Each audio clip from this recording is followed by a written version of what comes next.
You ever walk into a room and know, right away, that folks have already decided who you are and what you're worth?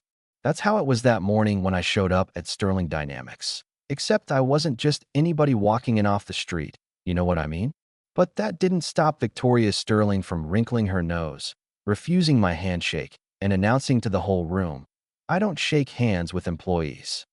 The way she said it, like she was doing me a favor by even being in the same airspace, you'd have thought I was delivering her dry cleaning, not sitting in on the most important meeting her company was ever going to have. For a second, my hand just hung there, awkward, and every exec in that boardroom gave these little smirks, all of them happy to see me put in my place.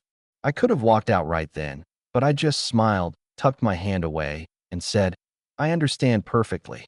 What none of them realized was that I'd spent my entire life in rooms like that, being underestimated, measured, dismissed before I'd even opened my mouth. But that day, I was carrying something with me no one in that room could see, and it wasn't a grudge, it was a plan. Victoria, she's all pearls and power suits, acting like her job was to guard the family treasure from the likes of me. She called me the consultant, like it was a curse word, barely hiding her irritation. I'd rolled up 3 hours earlier, dressed plain, driving a car no one would look at twice. Intentional, believe me. See, people show you who they are when they think you can't do anything for them. The receptionist left me in the lobby 40 minutes. 2 security guys circled me like I was lost property, and every slight just went on the list in my head.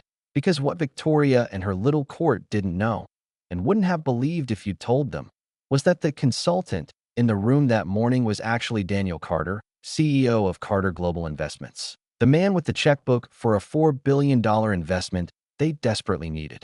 But that was the test. I wanted to see how they treated someone they thought couldn't change their future. So we're sitting there, and Victoria's flipping through her slides, charts, projections, a whole lot of smoke and mirrors. I'm just watching, filing every sideways look, every time she talks over me, every comment she aims at my clothes or the way I ask questions. She doesn't know I've got a tiny recorder running in my pocket. Call it insurance, call it a mirror, call it whatever you want. She wraps up with a board. "Any questions?" Like she's ready for me to disappear. I ask, "Do you really believe this behavior reflects your company's values?" That gets a laugh. Loud, sharp, ugly.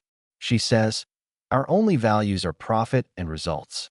I hope your superiors understand that. All around me, her team is loving it, so sure they're untouchable. But I just nod. I let her dig her own grave. Then I catch something off in her numbers. $300 million missing, not matching their public filings. "Excuse me," I say, "but your revenue figures seem off." She rolls her eyes, asks if I have any real experience. I answer, "Some," which, yeah, you could say is an understatement. Her VP, Morrison, tries to get cute, asks what I really want so they can wrap up. But it's not about the numbers, it never was. I say I'm more interested in the company's values, what makes it tick. Victoria laughs again, says, "Our only value is excellence." And clearly, that's not present in this room. That stings, but not the way she hopes. It just confirms everything I need to know. Now, here's where things start shifting. My phone vibrates. It's Marcus, my right-hand man, saying Phase 2 is ready. While Victoria is busy with her show, she orders her assistant to bring in all the confidential reports on their troubled Meridian project, trying to drown me in paperwork. But what she doesn't realize is I've already read everything about that project. Late, over budget, signs of mismanagement everywhere. She starts up again, loud enough for everyone to hear. "People like us operate at a different level. Mr. Carter, you understand? The right connections, the proper education." She's on a roll. So I shoot back. "It's funny how some people confuse inherited privilege with earned competence." That lands like a slap. She blows up. "Her family built this company," she says, "with a $50 million trust fund from your grandfather." I answer, soft and steady. Morrison jumps up, indignant, but I just stay calm. "Someone who knows the real value of things," I tell him. She hands me a stack of documents, dripping with sarcasm, dares me to understand their advanced methodology. 15 minutes later, I flag 3 big accounting irregularities, 2 possible overbilling scams, one violation of federal law. Interesting approach in item 7.3. I mention, reclassifying costs as research will get you in trouble. Now they're nervous, Morrison stammering, Victoria's sweating. Her phone rings. Her lawyer. There's word the SEC is sniffing around their numbers. Victoria starts to crack, but I just watch, knowing Marcus is, at that moment, executing the next phase. Carter Global's investment is suspended. Major banks are being alerted to ethical concerns.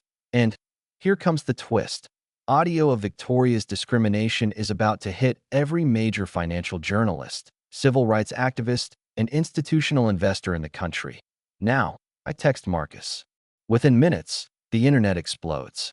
The hashtag Sterling racism is trending, stock price freefalls, and Victoria's world, built on contempt and exclusion, collapses in real time. Morrison runs in, panicked. They've heard the audio, press is calling, investors are gone. I pull out the recorder, tell them, in New York, only one party needs to consent. Victoria's phone blares. The chairman demands answers. Your $4 billion is gone. Ethical concerns, he growls. Victoria is stunned. She still thinks Johnson Financial is their investor. There is no Johnson Financial, I say. It's always been Carter Global. My company. That's when they finally see me for who I am. 6 months of due diligence, and today was the final test. How do you treat someone with nothing to offer you? Victoria collapses into her chair as the calls come in. Every door closing at once.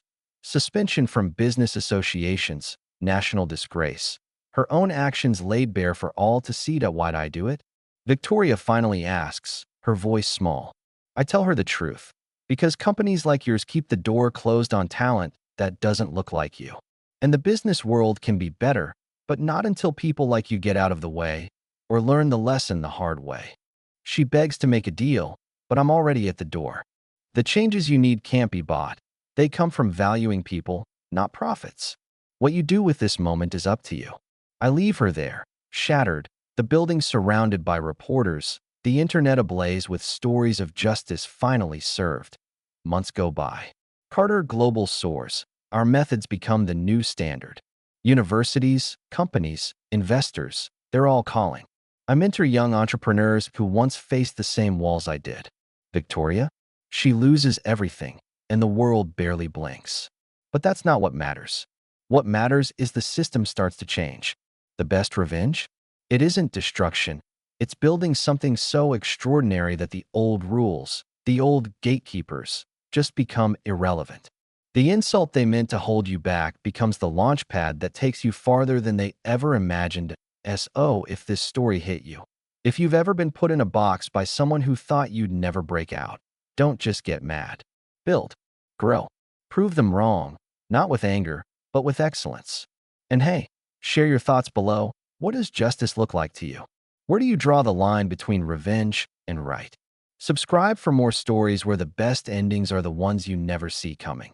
Because sometimes, the people you try hardest to keep out are the very ones who change everything.